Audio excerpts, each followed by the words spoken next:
Je suis fier et content que l'Église du Congo commence à prendre conscience que Bakanza est vraiment un exemple.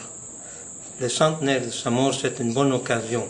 Et nous ne devons pas oublier, Bakanza lui-même, par son témoignage, il a fait écrouler le système d'exploitation dans le Bush-Bloc.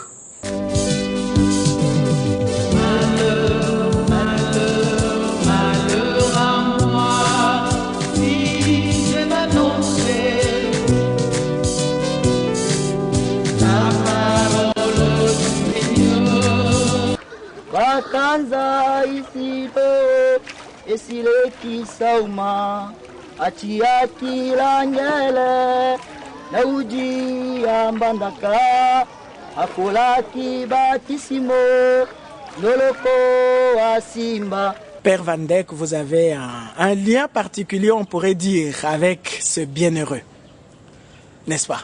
Oui, et ça on peut bien dire un lien particulier parce que c'est moi qui ai commencé la cause de Bakanza.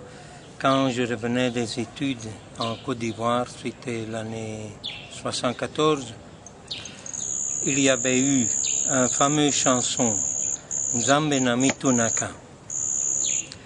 Dieu, je me demande pourquoi Jésus est blanc, Marie est blanc, Joseph est blanc, tous les anges sont blancs, les saints sont blancs, pourquoi les diables sont noirs? Donc je reviens à Boende, septembre 74, et dans le mois qui suit, des gens viennent me parler de Bakanza. Quelqu'un qui a été martyrisé longtemps, il y a longtemps, et qu'ils disent pourquoi l'Église ne le béatifie pas, ne le canonise pas, parce que maintenant on dit qu'il n'y a pas de saint noir, alors que nous avons un saint de chez nous. Toi, tu dois t'en occuper.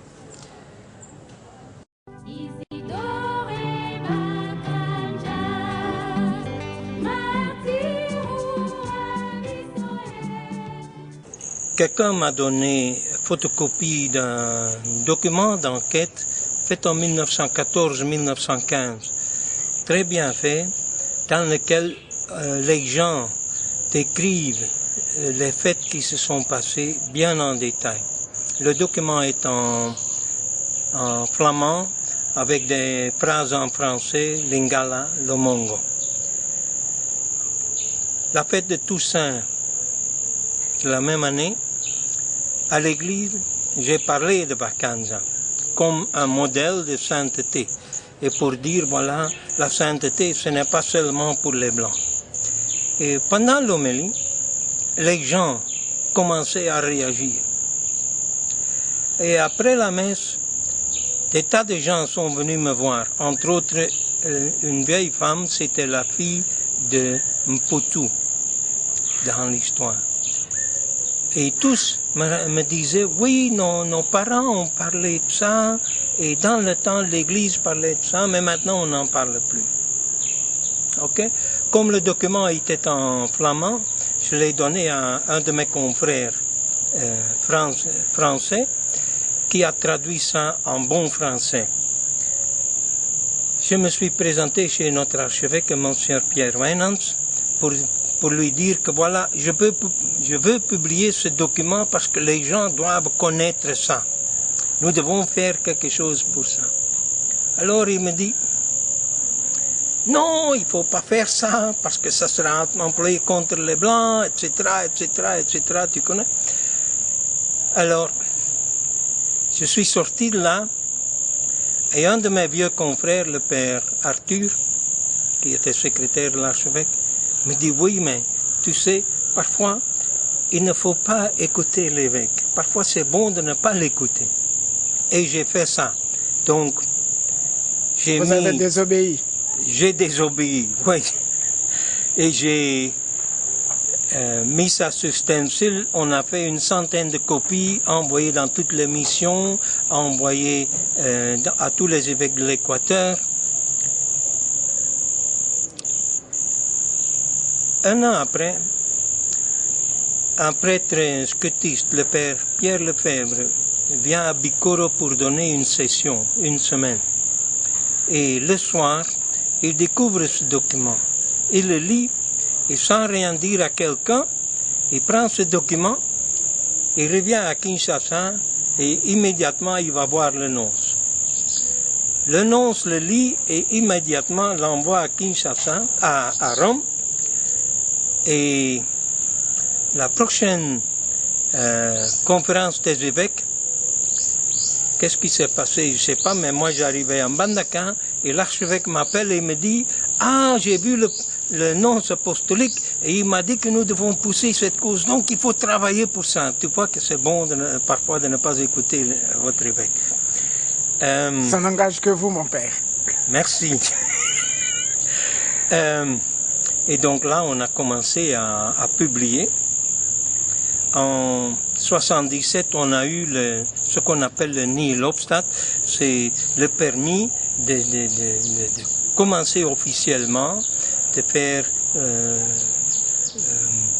les recherches historiques, etc., et de faire le procès diocésain.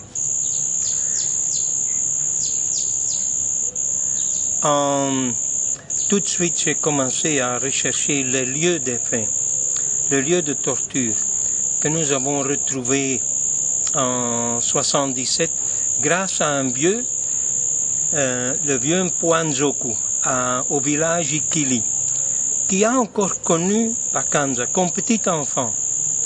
Comme petit enfant, 9 ans, 10 ans, nous estimons, il était chargé d'amener de la nourriture à Bakanza quand il se cachait en forêt. Quand il était blessé, il se cachait en forêt. Et les gens avaient dégagé un lieu, mais lui, quand il venait sur le lieu, il dit « c'est pas ici ». Et il entre en forêt avec son bâton et il cherche un peu. Alors il dit « tu vois, là il y a la termitière, là c'est la deuxième termitière, ici c'était le four et c'est 2 mètres du four qu'il a été ». Ce sont des détails qui sont décrits en 1915, donc on ne peut pas être plus sûr. On devait chercher le tombeau. Bakanza est mort à Wenga, près de Boussira, sur la Momboyo. Et il a été déterré en 1917. Et les restes ont été amenés à Bokoté et réenterrés. Donc en 1977, je suis allé à Bokoté pour retrouver le tombeau. Les vieux me disent, pas de problème, on va vous montrer. Mais quand on arrive sur l'ancien cimetière, c'était devenu la forêt, ils ont cherché, et je les ai suivis, pendant une demi-journée, et finalement ils ont dit, on ne retrouve pas. Ok? 7 ans après, j'étais dans la collectivité de la Wini, de la Zera, le village de Mondomengele, et là, un vieux catéchiste animateur, Ikeliawina. On parle de Bakanza, et il me dit, mais moi je sais où il est enterré, parce que en 1940-42, j'étais capitaine de l'internat des garçons à Bokoté, et j'étais responsable de l'entretien des tombeaux de Bakanza. J'ai dit, tu es sûr? Il dit, absolument sûr. J'ai dit, ok. Demain, on rentre à Bouenne. Le lendemain, on va à Bokoté et tu vas me l'indiquer. On a fait ça. On arrive à Bokoté, 2 heures. Immédiatement, on va, parce qu'entre-temps, on avait nettoyé le terrain. C'était du pâturage. Et on va chercher là-bas. Et il se promène, il regarde, il se promène, il regarde, il se promène, il regarde. Rien. On dit, ok, essayons demain matin. Maintenant, dormons. Et prions, et on verra demain matin. Le lendemain matin, il regarde, et il dit, ah, je commence à me retrouver. Ici, c'était la route des Orangers. Là, c'était la nouvelle cimetière. Ce côté, c'était l'ancien cimetière. C'est au pied de cette termitière que Bakanza est enterré. Ok. Je dis, cherchons là. Moi, j'avais retrouvé un document écrite en 1917 qui raconte